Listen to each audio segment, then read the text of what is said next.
Okey, Assalamualaikum warahmatullahi wabarakatuh dan selamat pagi semua. Cikgu harap kamu semua berada di rumah dalam keadaan yang sihat-sihat sahaja dan bersedia untuk belajar pada minggu ini. Okey, pada minggu lepas kita dah belajar tentang satu topik berkenaan dengan sifat cahaya.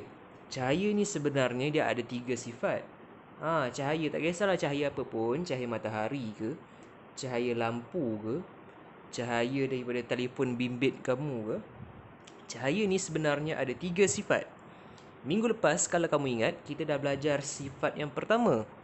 Sifat itu adalah cahaya bergerak lurus. Cahaya bila dia bergerak lurus, bila dia tak dapat menembusi sesuatu objek, akan terbentuklah bayang-bayang. Itu yang kita belajar 2 minggu yang lepas. Minggu yang pertama kita belajar tentang cahaya bergerak lurus. Minggu yang kedua kita belajar tentang bayang-bayang. Minggu yang ini pula kita akan belajar tentang sifat yang kedua, iaitu cahaya boleh dipantulkan. Cuba sebut semula. Cahaya boleh dipantulkan.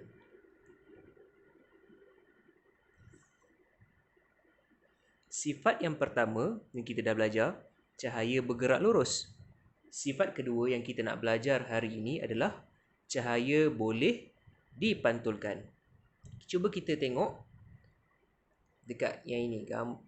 Cuba baca yang ni, yang warna biru. Dia kata cahaya yang menyinari kamu sebenarnya dipantulkan ke arah cermin, dan cermin itu pula memantulkan imej ke arah mata kamu. Apa yang berlaku sebenarnya? Sebab bila kita tengok dekat cermin, rumah kamu ada cermin kan, kamu mesti boleh nampak muka kamu kan. Kamu boleh nampak mata kamu, nampak hidung kamu, nampak dahi kamu, nampak rambut kamu. Jadi, macam mana benda ni boleh berlaku? Apabila cahaya, tak kisahlah cahaya matahari ke cahaya lampu ke, dia akan bergerak terkena kepada cermin. Daripada cermin ni, dia akan pantul semula masuk kepada mata kamu. Sebab itulah dekat cermin, kita boleh tengok muka kita. Boleh faham? Maksudnya dekat sini, kita boleh tengok muka kita dekat cermin disebabkan cahaya dia pergi kepada cermin, daripada cermin dia terpantul masuk ke mata kamu. Okey, kita tengok pula ayat yang warna hijau. Apabila melihat cermin, kita melihat imej kita terbentuk pada cermin. Fenomena ini dinamakan pantulan cahaya.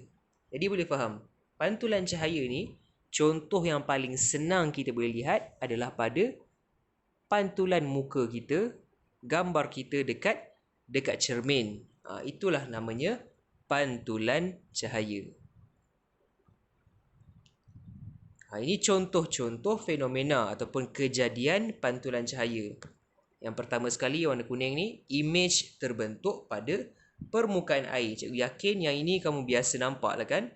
Kalau ada permukaan air yang luas dan air tu tenang, tak ada berkocak-kocak, tak ada berombak-ombak. Biasanya kita boleh nampak ada pantulan imej dekat air tu. Contohnya dalam gambar ni, rusa dekat atas ni, dekat air ni ada nampak kan imej dia. Itu yang kita panggil sebagai pantulan cahaya. Maknanya dekat sini cahaya daripada matahari dia akan pergi kepada air, daripada air dia akan terpantul semula masuk ke mata kita. Sebab itulah kita boleh nampak imej rusa tadi tu. Selain daripada itu, imej yang terbentuk pada permukaan logam. Contoh permukaan logam ataupun permukaan besi. Besi yang orang kata berkilat lah. Besi kan orang kata permukaan dia licin aja kan biasanya. Jadi disebabkan itu, kita boleh nampak ada pantulan. Ada pantulan bayang-bayang kita lah sikit, ada imej kita sikit pada besi yang licin. Selain itu, terbentuk pada permukaan lantai yang berjubin. Biasanya kalau lantai rumah kamu licin, baru mak kamu baru mop, baru bersihkan, kita boleh nampak pantulan dia. Contohnya dekat gambar ni.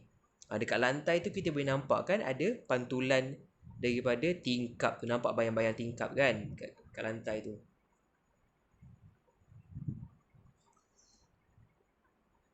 Benda yang berlaku ni, Itu yang kita panggil dia sebagai pantulan cahaya. Boleh faham? Jadi pantulan cahaya ni, kalau kita nak senang untuk kamu faham, adalah apabila berlakunya kejadian, kita boleh nampak image tu ataupun gambar tu dia terpantul. Contohnya kat sini, image pada permukaan air, image pada permukaan logam, ataupun image pada lantai berjubin. Kita tengok lagi. Apa kegunaan pantulan cahaya ni? Ada 4. Cuba baca dulu. Nanti cikgu terangkan.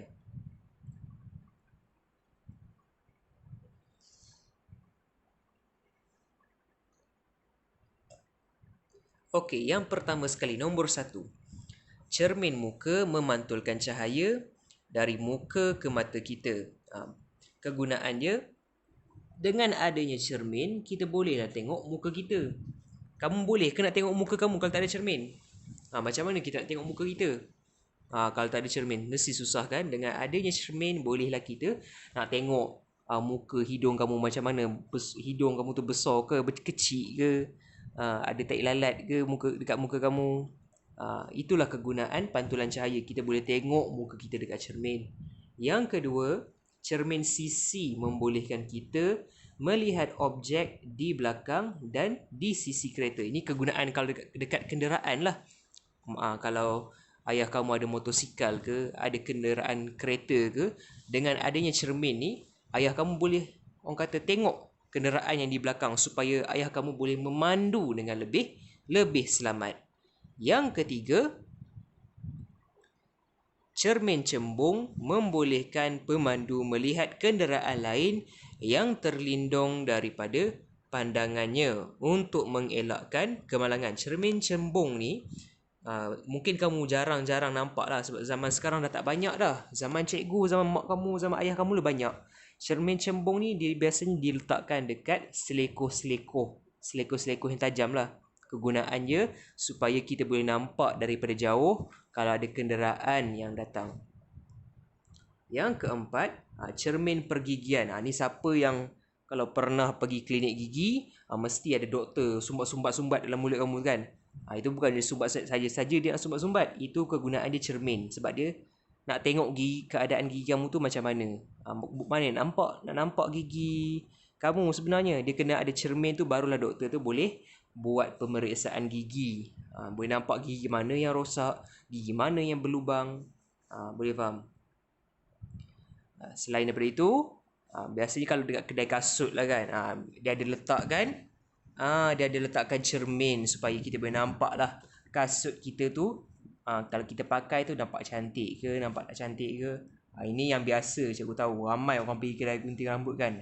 Sekarang ni tak ada lah. Sekarang ni kedai gunting rambut pun tutup.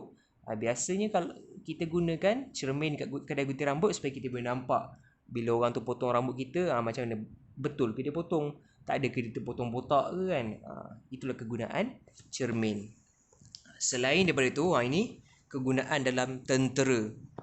Tentera dia gunakan cermin untuk dia guna dalam kapal selam. Kita baca ni. Tentera laut boleh melihat objek yang berada di permukaan laut dari dalam kapal selam dengan menggunakan periskop.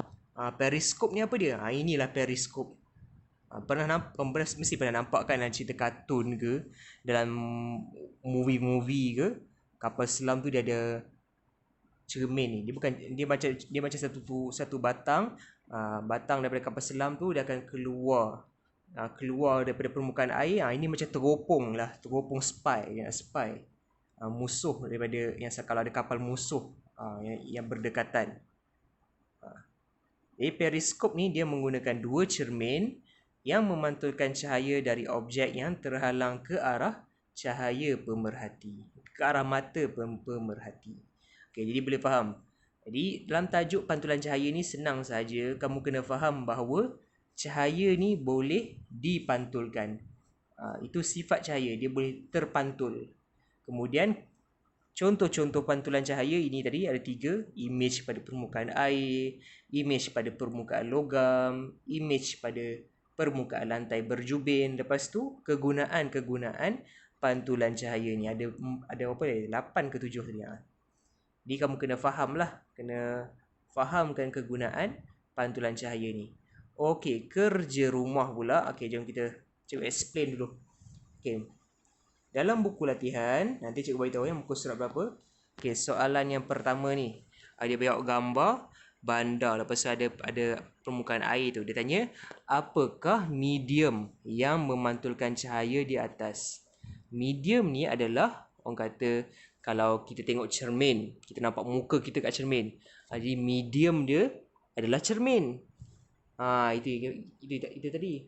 Kalau tadi doktor gigi nak tengok gigi kita, dia gunakan cermin kegigian. Jadi dalam gambar ni kamu rasa apa medium yang membolehkan kita nampak pantulan bandar tadi tu. Okey. Kita tengok pula soalan B. Selain daripada medium yang dinyatakan di A, apakah objek yang dapat memantulkan cahaya dengan mudah? Tadi kita ada bincangkan tadi. Benda apa yang boleh memantulkan cahaya? Cikgu ada terangkan tadi kan. Okey, cuba jawab soalan B.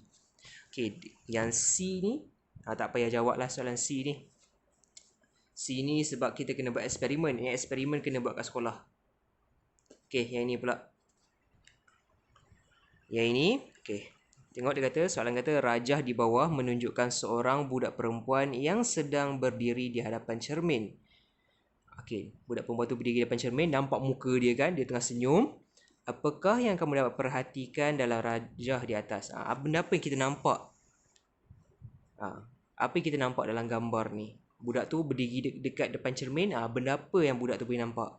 Cuba tuliskan jawapan. Apakah sifat cahaya yang ditunjukkan dalam rajah di atas? Kita hari ni belajar sifat cahaya apa? Apa nama sifat cahaya dia tadi? Tadi cikgu ada beritahu. Isikan jawapan. C.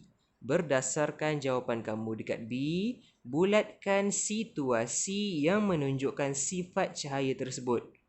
Sifat cahaya apa yang kita belajar tadi? Dia ada bagi 3 gambar kan? Daripada 3 gambar ni ada 2 gambar yang menunjukkan bahawa sifat cahaya yang kita belajar hari ni. Bulatkan. Dekat D pula, nyatakan 3 contoh alatan dalam kehidupan harian yang menggunakan sifat cahaya yang dibincangkan. Tadi baru cikgu cerita tadi kan? Contoh-contoh, orang kata fenomena ataupun situasi alat yang menggunakan sifat cahaya yang kita bincangkan. Tuliskan jawapan dia. Jadi boleh faham? Di kerja rumah kamu muka surat yang ini dengan muka surat yang ini. Yang ini, yang C tak perlu jawab sebab ini soalan eksperimen.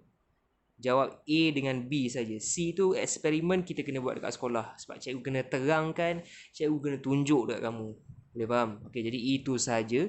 Cikgu harap kamu boleh faham apa isi yang kita belajar hari ini dan buat kerja latihan. Cikgu doakan kamu semua berada dalam keadaan sihat.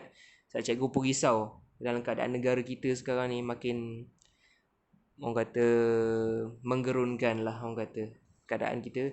Jaga kesihatan kamu elok. Cikgu tak nak ada anak murid cikgu yang sihat, yang jatuh sakit. Cikgu harap next time cikgu jumpa kamu, cikgu nak tengok muka kamu semua muka yang sama.